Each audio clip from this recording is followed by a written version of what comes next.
ধর্মেই আমরা যাই, সবাই আমাদের সম্পদ, সব ভাষা, সব জাতি, সব কমিউনিটিকে আমরা শ্রদ্ধা করি। আমি কালকে একটা মিটিংয়ের পারমিশন চেয়েছি 7 দিন আগে। পারমিশন মানে পুলিশকে ইনফরমেশন দিতে হয়, দিয়েছি। আজকে স্টেজ করতে গেছে, বলছে না না এখানে করা যাবে না, জাস্ট একটা ধর্ণা। মানে 100 জন লোক রাস্তাতেও বসে একটা ধর্ণা দিতে পারবে না। আর রাস্তাটা কোথায়? রানী রাসমণি রোড, যেখানটা ফাঁকা থাকে এবং যেটা মিটিংয়ের স্পট হিসেবে চিহ্নিত। আমরা অফিসিয়াল চিঠি দিয়েছি, তারপরে পুলিশ বলেছে সিএসসির কাছ থেকে মাইক্রোফোনের পারমিশন নিয়ে। সেই চিঠিও পাঠিয়েছে চন্দ্রিমা ভট্টাচার্য, সর্বভারতীয় তৃণমূল কংগ্রেসের সহসভানেত্রী। আজকে পুলিশ সেখানে ডেকোরেটারে একজন গেছে চৌকি পাততে শুধু আর মাইক লাগাতে। পুলিশ বলছে না না এখান থেকে মিটিং শিফট করুন, আবার লিখুন। কালকে প্রোগ্রাম, আজকে কি করে মিটিং শিফট করবে? এতদিন আগে কেন বলেননি? আপনারাই বলে দিতে পারতেন, ঠিক আছে এখানে ধর্ণা করা যাবে না, আপনারা অন্য জায়গায় করুন, আমাদের কোনো আপত্তি নেই। যেখানে দয়া করে জায়গা দিতেন, এখন তো দয়া ভিক্ষে করে গণতন্ত্রের মিছিল মিটিং করবার পারমিশন চাইতে হচ্ছে। হকারদের উচ্ছেদ করেছেন, তার প্রতিবাদ করার পারমিশন চাইতে হচ্ছে। নিট রেজাল্ট দিয়ে ছেলেমেয়েদের রাস্তায় বসিয়েছেন, টিচারদের চাকরি খেয়েছেন, ঘর বাড়ি ভেঙে তছনছ করেছেন, জীবন জীবিকা কেড়েছেন। তার জন্য প্রতিবাদ করতে রাস্তায় একটা ধর্ণা দেয়া, এটা কি অমঙ্গলিক না এটা আপনাদের ভয়ের অশনি সংকেত? আমি আপনাদের পরিষ্কার বলছি, কালকে বেলা 1:10 থেকে আমাদের বুকিং করা আছে।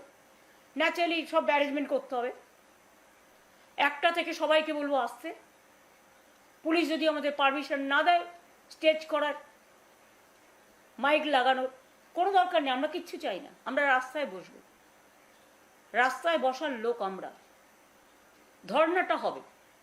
আমি একা থাকলেও যদি পুলিশ কাউকে ঢুকতেও না দেয়, আপনাদের রাস্তায় আটকে দেওয়ার প্ল্যান আছে, তাও যদি করেন, আমাকে যেখানে আটকাবেন আমি সেখানে বসবো, সেটাই আমার ধর্ণার স্থল হয়ে উঠবে।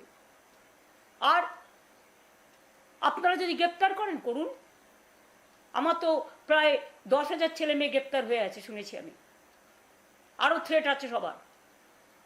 সেই জন্য ভয় দেখিয়ে তৃণমূল ভাঙছে পুলিশ। পুলিশের এটা কাজ একটা দল ভাঙা? না পুলিশের কাজ মানুষকে আইনে শাসন দেয়া? এসব করলে মনে রাখবেন, আমায় বাংলায় গণতান্ত্রিক আন্দোলন করতে না দিলে আমি কিন্তু দিল্লিতে গিয়ে করব। এবং আমাদের ইন্ডিয়ান অ্যালায়েন্সের মিটিংও আছে খুব শিগগিরই। আমাকে ছেড়ে রাখলে আপনাদের বিপদ, কারণ আমি মাথা নত করি না। আমাকে আপনারা বড়জোর মেরে ফেলতে পারেন, আমার কণ্ঠ স্তব্ধ করে দিতে পারেন। তৃণমূলটাকে দুর্বল করার চেষ্টা করবেন না। আর গণতান্ত্রিক অধিকার থেকে বঞ্চিত করলে মনে রাখবেন, কবি রবীন্দ্রনাথ ঠাকুরের কথাই বলবো, কণ্ঠ আমার রুদ্ধ আজকে বাসি সঙ্গীত হারা, অমাবস্যার কারা লুপ্ত করেছে আমার ভুবন দুঃস্বপ্নের তলে, তাই তো তোমায় সুধাই অশ্রু জলে। যাহার তোমরা বিষাইছে বায়ু, নিভাইছে তব আলো, তুমি কি তাদের ভালোবাসিয়াছ? তুমি কি তাদের, আর বললাম না, লাস্ট ওয়ার্ড, বাসিয়াছ ভালো? এটা মানুষের কাছে আমার বলা থাকলো, আমি নিজেও দুটোর মধ্যে গিয়ে পৌঁছাবো। যারা পারবেন, কাউকে জোর করছি না, নিশ্চয়ই আসবেন। আর মারলে আমরা মার খাবো, অ্যারেস্ট করলে আমরা অ্যারেস্ট হব, চিন্তার কোনো কারণ নেই। আর যারা গদ্দারি করছে মানুষের ভোট নিয়ে, যাদের আপনারা জিতিয়েছেন, যে এলাকায় যে থাকে, নামগুলো আপনারা দেখতে পাচ্ছেন। হয়তো সব নাম ঠিক নয়, তাদের ভয় দেখাচ্ছে বলে তারা ভয় পাচ্ছে। আমি বলবো তারা ভয় পাবেন না। ভয় পেলে আপনাকে কিন্তু 365 দিনই ভয় পেতে হবে। আর আপনি যদি বীরের মতো লড়েন, আপনাকে বড়জোর 1 মাস জেলে রাখতে পারে, তারপরে আপনি কিন্তু ফ্রি হয়ে যাবেন, ফ্রি বার্ড, মুক্ত পাখি হয়ে যাবেন। কাজেই ক্ষণিকের জন্য এমন কিছু সিদ্ধান্ত নেবেন না কারো কথায়। আর সিদ্ধান্ত দিচ্ছে একজনকে, আগে সিপিএম দল করত, নীতিহীন একজন। আমাদের ভুল হয়েছে তাকে টিকিট দেওয়া, পায়ে পড়েছিল এসে। সেদিন বাঁচানো সিপিএম ঠিক করেছিল। অন্তত এই একটা ক্ষেত্রে তাদের আমি অ্যাপ্রিসিয়েট করি, ওকে তাড়িয়ে দিয়ে। তা সত্ত্বেও আমরা তাকে দুবার সংসদে জিতিয়েছি। অন্য লোকের টিকিট কেটে তাকে হাওড়ায় দাঁড় করানো হয়েছে। আজকে তাদের কাছে আমি ক্ষমা চাইছি হাত জোর করে, যে আমরা আপনাদের সাথে এরা বিশ্বাসঘাতকতা করলো, এদের আমরা ক্ষমা করিনি। আজকে দুজনকে আমরা অলরেডি দল থেকে এক্সপেল করে দিয়েছি, বহিষ্কার করে দিয়েছি, যারা রোজ গিয়ে বিজেপিকে মিট করছে এবং বিজেপির কথা মতো সবাইকে ডেকে ভয় দেখাচ্ছে। এর মধ্যে একজন সাংসদও আছেন, তিনি আবার অন্যান্যদের সাথেও যোগাযোগ করছেন। অপরাধটা কি না, তিনি তার ছেলের টিকিট চেয়েছিলেন। তো সবার কি শুধু বাবা মা এমপি হবে, এমএলএ হবে, তার ছেলে মেয়েরাই টিকিট পাবে, আর কেউ পাবে না? আমি একজন এমএলএ ছিলাম, অভিষেক একজন এমপি ছিলেন।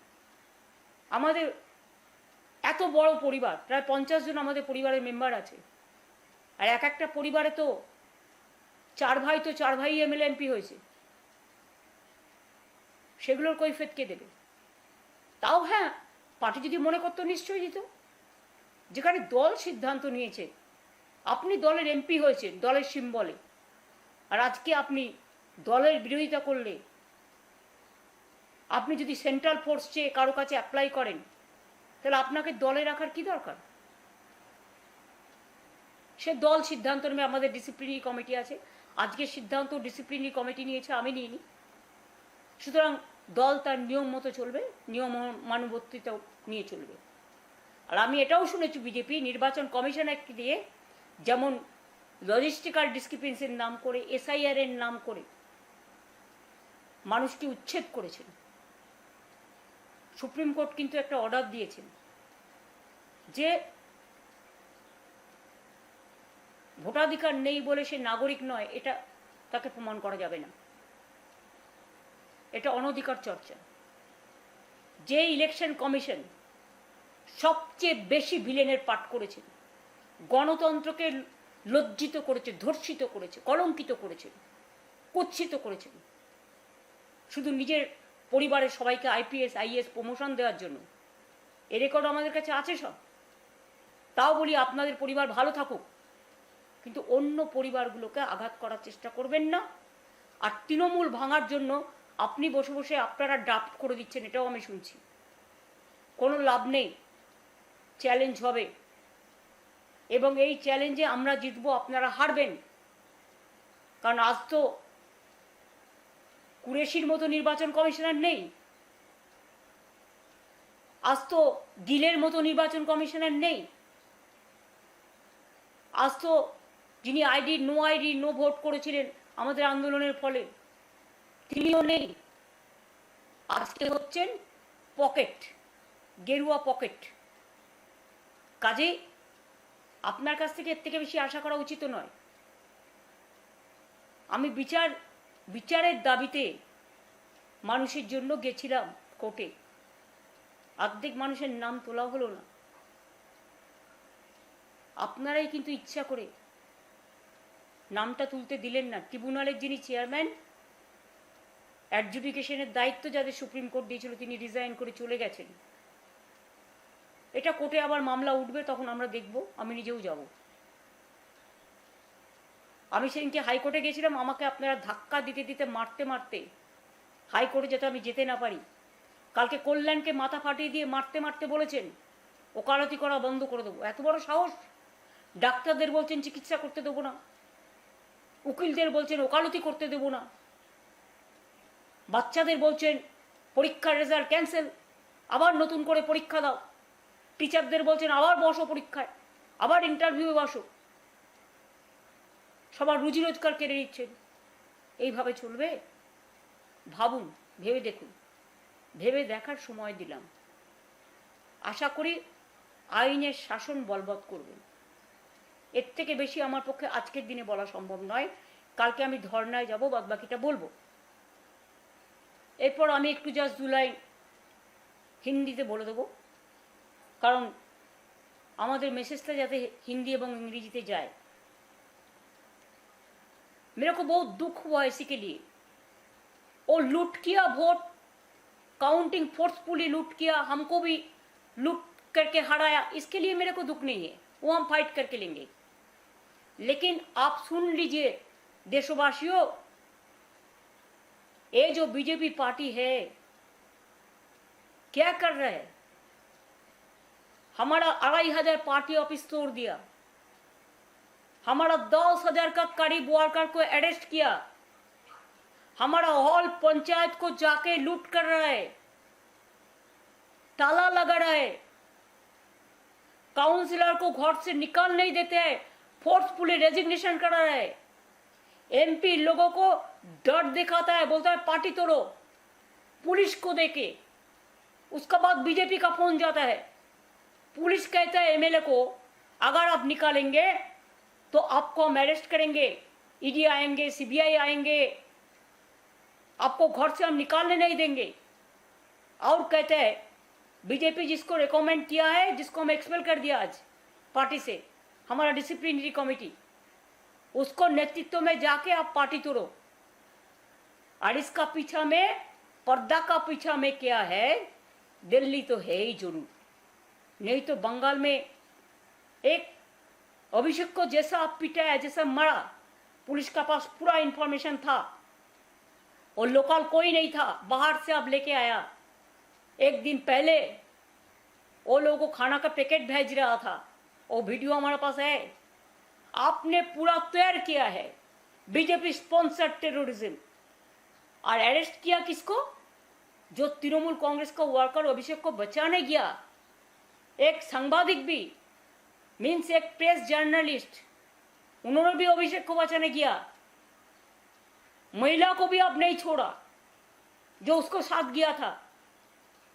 लकीली वो गोली छोड़ू रास्ता था, इसी के लिए वो बाइक में जा रहा था, तो बाइक में उसका माथा में हेलमेट था, पत्थर छुड़ा, वो पत्थर माथा में लगने से, हेलमेट नहीं रहने से उसका स्पॉट डेथ हो जाता।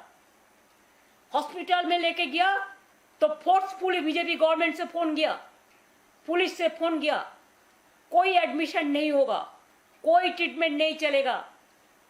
जब मैंने सुना एक हॉस्पिटल से और एक हॉस्पिटल में गया, तो उनको हमारा सामने बैठ के मैंने सुना कि पुलिस का फोन आ रहा था, बीजेपी नेता लोगों को फोन आ रहा था, नाम भी मेरे को पता है, कौन किया था वो भी पता है। कहता है कोई एडमिशन नहीं होगा। डॉक्टर ने जब उसको ट्रॉमा केयर में रखा है, कोई सीरियस पेशेंट छोड़ के तो कोई ट्रॉमा केयर में नहीं ले जाता है, उसको सलाइन और जो अदर जो ट्रीटमेंट वो शुरू हो गया था। डॉक्टर्स ने क्या क्या इंजरी मिला, क्या क्या स्कैन करना है, इनसाइड कोई इंजरी है कि ना देखने के लिए। उसको आंखों का बहुत लगा, उसको आंखों में ऐसा मारा कि उसको बाहर में पहले वो ट्रीटमेंट करके आया था कि रोड एक्सीडेंट में 8 दफे आंखों में ऑपरेशन हुआ, उसमें भी मारा, उसको चश्मा भी तोड़ गया, पूरा बॉडी में उसका ब्रूस है, मारने का चिन्ह है। तो वो हॉस्पिटल भी मेरे को मिडनाइट में कहा कि आप इसको ले जाइए, और पुलिस फोर्स की आप बोल दो उसको कुछ नहीं हुआ है, without doing any scan, any medical treatment.